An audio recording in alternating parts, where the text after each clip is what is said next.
क्या वजह बनी, क्यों मारा आपके खामद ने इसको? वो कहते थे मुझे लगता ही नहीं है ये मेरा बेटा है, तो इसीलिए उन्हें कहती थी। मैंने कहा अगर आपको शक है तो आप इसके टेस्ट करवा के देख लें, फिर आपको पता चल जाएगा ये किसका है। और अगर मेरा कुछ, वो गैर मर्दों को घर लेकर आता था? नहीं, वो उनके दोस्त जो हैं वो घर में आके बैठते थे उनके पास ही, और वो करते थे नशा, वो भी साथ वो मिल के बैठ के एक कमरे में वही करते थे। अस्सलाम वालेकुम नाज़रीन, मैं हूं आपका मेज़बान फैसल खान सूरी और आप देख रहे हैं NPG मीडिया। नाज़रीन, मेरे प्यारे नबी मोहम्मद रसूलुल्लाह सल्लल्लाहु अलैहि वसल्लम ने फरमाया था, वो शख्स बदबख्त है जिसने अपनी बीवी पे हाथ उठाया। यहाँ पे तो बीवियों को छोड़कर यहाँ पे बच्चों को भी नहीं छोड़ा जाता। एक लाहौर में अफसोसनाक वाक़या पेश आया जहाँ सगे बाप ने अपने 9 महीने के बच्चे को कत्ल कर डाला। मेरे साथ कमर मौजूद हैं, बच्चे की वालिदा हैं। बच्चे की वालिदा तकरीबन 8 साल से अपने खावंद का जुल्म सह रही थी, सिर्फ इसलिए कि घर बसाना चाहती थी। इनके घर 3 बच्चों की पैदाइश हुई, एक बच्चा वैसे ही अल्लाह की तरफ से वफ़ात पा गया और दूसरा बच्चा जो कि अपने बाप का जुल्म सहता रहा लेकिन कंवल खामोश रही। तीसरे बच्चे को उसके सगे बाप ने ना छोड़ा और उसको कब्र तक पहुंचा दिया। वजह क्या बनी, कंवल से ही जानते हैं। कंवल, मुझे ये बताइए कि 8 साल आपने उस बग़ैरत इंसान के साथ ज़िंदगी गुजारी, क्या वजह थी, क्यों गुजारी? मैं तो यही कहती थी कि मेरी अम्मी जो है वो पहले उनके मेरे अब्बू नहीं थे, और अम्मी जो है मैं जाके उनको बताऊं और उनके घर जाके उनका बोझ बन जाऊं और उनकी ज़िम्मेदारियां और बढ़ा दूं, इसलिए मैंने किसी को भी कुछ नहीं बताया। कमल, आप समझती नहीं हो कि अगर कल आप सही फ़ैसला कर लेती तो आज आपको ये वक्त ना देखना पड़ता? इसमें आप अपनी गलती समझती हो? हाँ जी, मुझे लगता है ये मेरी गलती है, मैं शायद पहले बता देती थी, ये सारा कुछ ना होता। माँ को क्यों नहीं बताया? माँ तो बेटियों से बहुत ज़्यादा प्यार करती है। अम्मी, मैं देखती हूँ अम्मी पहले ही टेंशन में होती हैं घर की, उन्हें इस घर की परेशानी है, मैं अगर बता दूँ तो वो और परेशानियाँ उनकी बढ़ जाएं, तो मैंने इसलिए कुछ भी नहीं बताती। कमल, आपके कितने बच्चे? मेरे 3 बेटे हैं। अच्छा। जिनमें से ये मूसा सबसे छोटा है। क्या वजह बनी, क्यों मारा आपके खामद ने इसको? वो कहते थे मुझे लगता ही नहीं है ये मेरा बेटा है।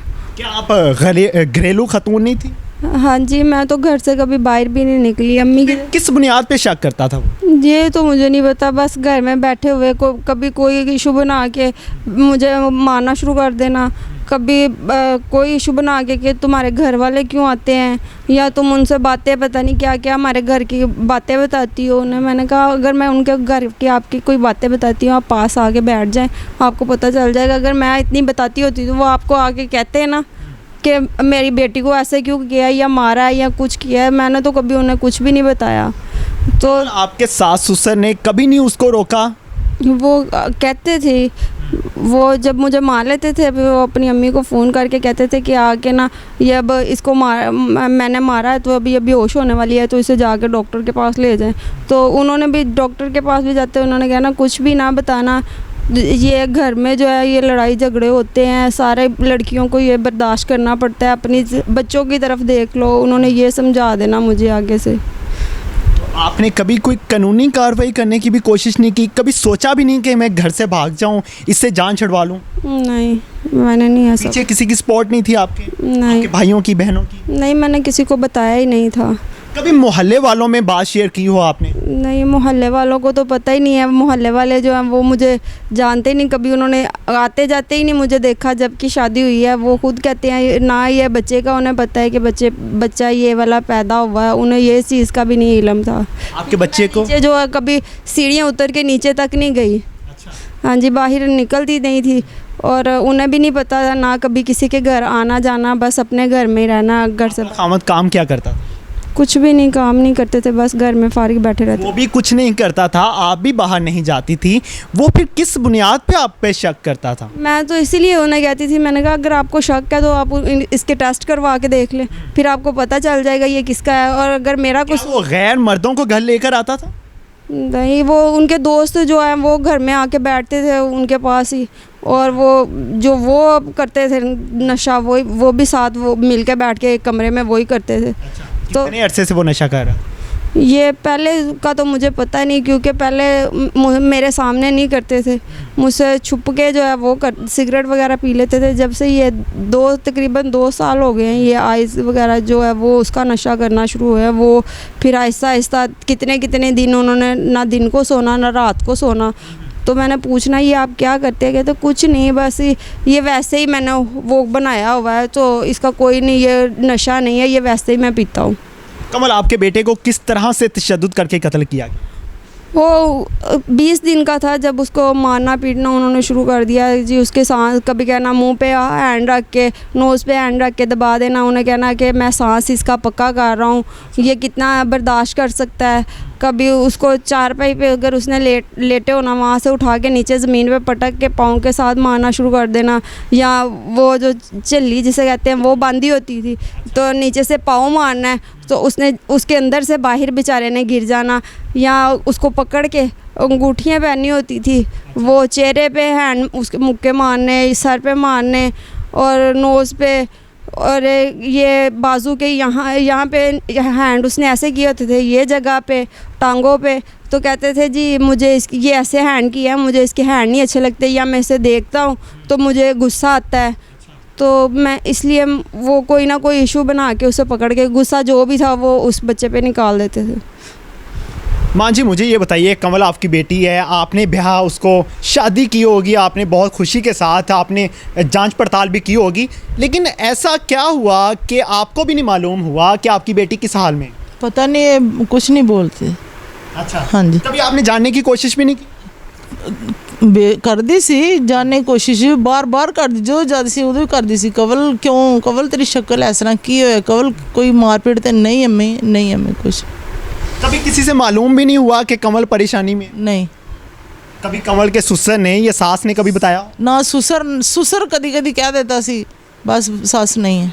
अच्छा, हाँ जी। ससुर ने आपको क्या बताया था? वो कह रहा सी कि ये अच्छा नहीं कर रहा, मिठू ਉਹਦਾ नाम सी, ये अच्छा नहीं कर रहे, इस तरह।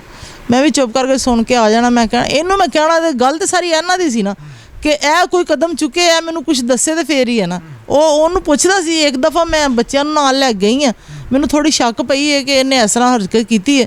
मैं ਉਹਨੂੰ ਨਾਲ ਲੈ ਗਈ ਹਾਂ, ਬੋਲੇ ਕੁਛ ਵੀ ਨਹੀਂ, ਉਹ ਕੁਰਾਨ ਦੀ ਕਸਮ ਚੁੱਕ ਗਿਆ। ਜਦੋਂ ਮੈਂ ਜਾਂਦੀ ਸੀ ਨਾ, ਕੁਛ ਮੈਂ ਕਹਿੰਦੀ ਸੀ ਨਾ, ਤੇ ਕਿ ਹੋਰ ਚੀਜ਼ ਕਿ ਚਲੋ ਜਿਸ ਤਰ੍ਹਾਂ ਬੱਚੇ ਨੂੰ ਸੀ ਤੇ ਉਹ ਕੁਰਾਨ ਪਾਕ ਚੁੱਕ ਜਾਂਦਾ ਸੀ, ਕਦੀ ਬੱਚੇ ਦੇ ਸਿਰ ਤੇ ਹੱਥ ਰੱਖ ਕੇ ਕਸਮ ਖਾ ਜਾਂਦਾ ਸੀ। ਤੇ ਦੂਸਰੀ ਦਫਾ ਜਿਹੜਾ ਉਹ ਜ਼ਿਆਦਾ ਮਾਰਦਾ ਸੀ ਕਿ ਇਹਨਾਂ ਨੇ ਮੈਨੂੰ ਕਿਉਂ ਪੁੱਛਿਆ, ਇਹ ਕੰਮ ਸੀ। ਤੇ ਫਿਰ ਅਸੀਂ ਵੀ ਇਹ ਆਪ ਹੀ ਕਹਿ, ਪਹਿਲੇ ਮੈਨੂੰ ਆਪ ਹੀ ਕਹਿੰਦੀ ਸੀ ਕਿ ਅੰਮੀ ਤੁਸੀਂ ਨਾ ਆਵੋ, ਮੈਂ ਠੀਕ ਹਾਂ ਤੁਸੀਂ ਨਾ ਆਓ। मैं 3 साल नहीं ਇਹਦੇ ਕੋਲ गई, 3 साल। कमल, आखिर में आप अपने खामद के बारे में कुछ कहना चाहेंगे? मैं तो सिर्फ यही कहती हूँ कि वो बच्चे को बस इंसाफ मिले। वो बच्चा जैसे वो मेरे सामने आंखों के वो उसने जो चीज़ें बर्दाश्त की हैं वो मुझे नहीं भूल रही। उसकी आवाज़, उसकी चीखों की आवाज़ मुझे नहीं भूलती। कमल, बहुत अफसोस के साथ मैं ये आपसे सवाल कर रहा हूँ कि आपके सामने वो तशद्दुद करता था, माँ में तो हिम्मत आ जाती है, शक्ति आ जाती है कि वो अपने बेटों को बचाने के लिए आगे बढ़ जाती है, क्यों नहीं बचा सकी? मैं आगे जाती थी तो वो आगे पकड़ लेते थे गला उसका, कहते थे मैं इसको भी मार दूंगा, इसी पाँव में पीछे हो जाओ।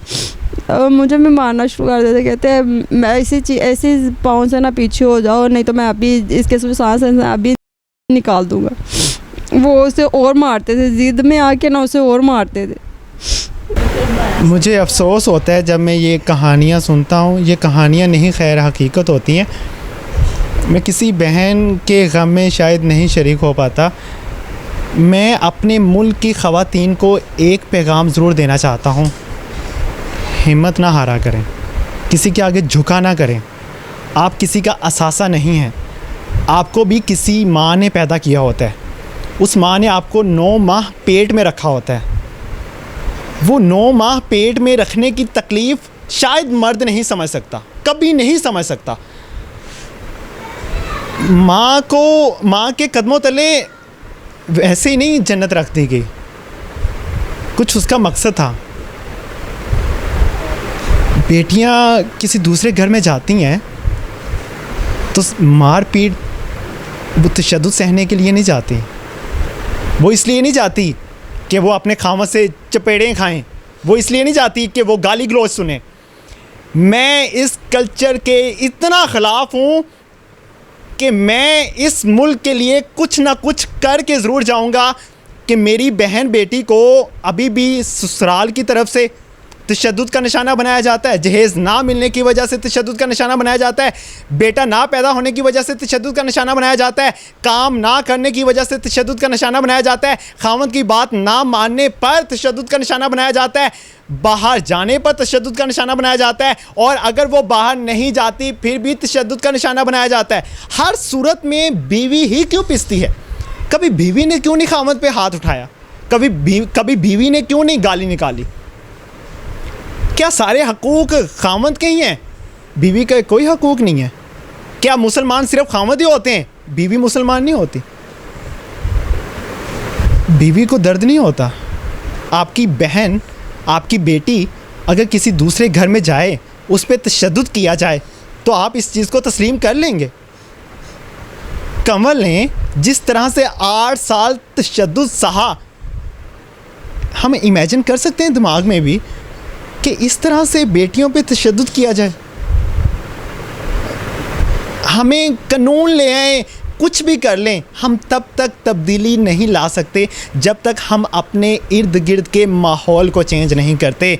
हमें ख़ुद को चेंज करना है, मुझे खुद को चेंज करना है, आपको खुद को चेंज करना है। हम बाहर किसी और लड़की के लिए तो आवाज़ें उठा लेते हैं, लेकिन घर में बैठी हुई बीवी, माँ, बहन, बेटी के लिए आवाज़ नहीं उठा पाते। वजह यह होती है कि हमारी इज़्ज़त ख़राब हो जाएगी। अगर आपको इज़्ज़त का इतना ही ख्याल होता है तो प्लीज़ दूसरों की बहनों और बेटियों की इज़्ज़तें ना ख़राब किया करें। ये कमल बेचारी अब थानों के धक्के खाएगी सिर्फ़ अपने बेटे को इंसाफ दिलाने के लिए। बेटा तो चला गया इस दुनिया से, अब इंसाफ किसको मिलेगा मुझे नहीं मालूम। मुझे नहीं पता कि अदालत क्या फ़ैसला देगी, मुझे नहीं पता, लेकिन कंवल की ज़िंदगी बर्बाद हुई इस चीज़ का मुझे मालूम है। मैं उम्मीद करता हूँ कि मुझे दोबारा इस तरह का वाक़या सुनने को नहीं मिलेगा। इसी के साथ मुझे दीजिए इजाज़त। अपने इर्द गिर्द के माहौल को देखिए, अपने इर्द गिर्द को सही बनाइए, दुरुस्त रास्ते पर लेकर चलिए। अगर आपके इर्द गिर्द किसी पर तशद्दुद हो रहा है, जुल्म हो रहा है, तो आप देखिए कि क्यों हो रहा है। अगर आप उसकी मदद नहीं कर सकते तो किसी को बता दीजिए, किसी तरह से उस तक पहुंच जाइए, उस तशद्दुद को रोकिए, उस जुल्म को रोकिए। ये आपका और मेरा फ़र्ज़ है। इसी के साथ मुझे दीजिए इजाज़त। अल्लाह निगहबान।